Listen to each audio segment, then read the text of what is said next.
Hai teman-teman, perkenalkan aku Cesha Malia dari 11 Perawat. Di sini aku akan membahas tentang sistem pencernaan. Sistem pencernaan dibagi menjadi dua, ada sistem pencernaan kinetik dan kimiawi. Kinetik proses pencernaan yang melibatkan organ-organ pencernaan seperti mulut dan lambung. Nah, jika kimiawi, proses pencernaan yang melibatkan enzim di dalamnya. Di dalam tubuh kita juga memerlukan yang pertama ada karbohidrat, yaitu menghasilkan energi utama bagi tubuh. Contohnya seperti nasi, ubi, singkong, dan masih banyak. Yang kedua ada protein. Protein juga dibagi menjadi dua, ada protein hewani dan protein nabati. Protein hewani berfungsi untuk mendukung pertumbuhan dan memelihara jaringan, memperkuat daya tahan tubuh dan metabolisme. Contohnya seperti telur, daging, ayam, dan masih banyak lagi.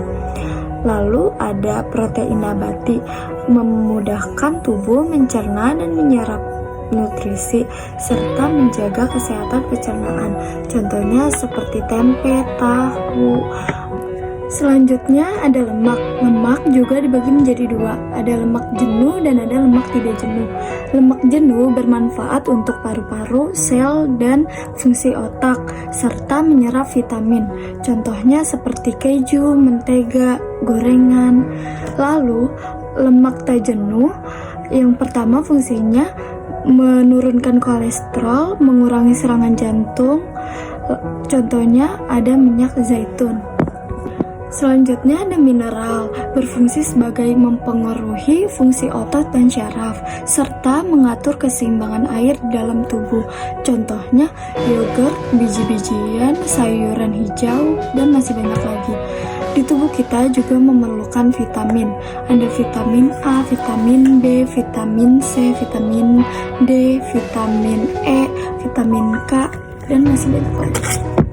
Selanjutnya organ-organ di dalam sistem pencernaan, yaitu yang pertama ada mulut. Mulut dibagi menjadi tiga, ada gigi, lidah, dan kelenjar ludah atau air liur.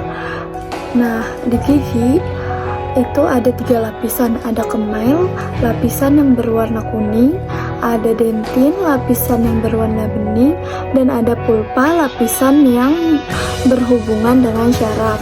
Lalu di gigi juga ada tiga jenisnya, ada gigi faring berfungsi untuk merobek makanan, ada gigi seri memotong makanan, dan gigi geraham untuk mengunyah makanan.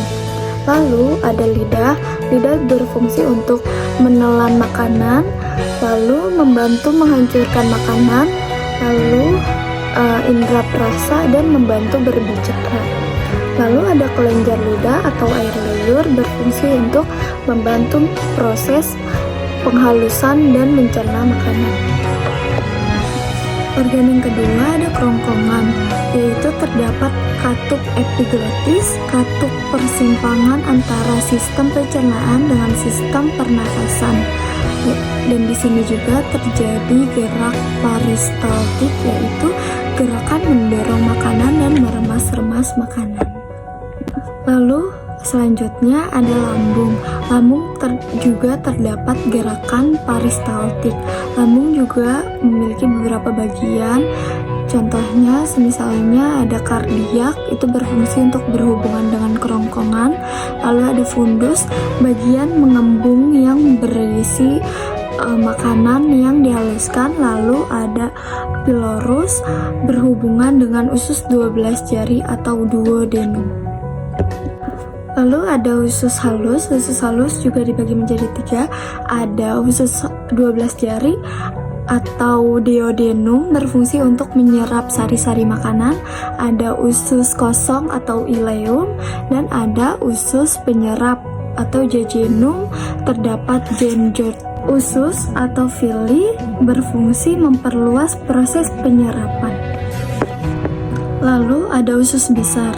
Usus besar berfungsi untuk tempat pembusukan sisa-sisa sari makanan oleh bakteri E. coli, tempat pengatur kadar air pada fases, tempat mengubah provitamin K menjadi vitamin K. Lalu yang terakhir ada anus. Di anus terdapat outer sphincter dan di sini juga terjadi defekasi, yaitu proses pengeluaran zat sisa dari tubuh yang juga dikenal sebagai buang air besar atau BAB. Selanjutnya ada enzim-enzim pencernaan. Yang pertama ada petialin, terletak di mulut, berfungsi mengubah amilum menjadi glukosa. Lalu ada HCl atau asam klorida yang terletak di lambung, berfungsi untuk mengasamkan lambung dan membunuh kuman.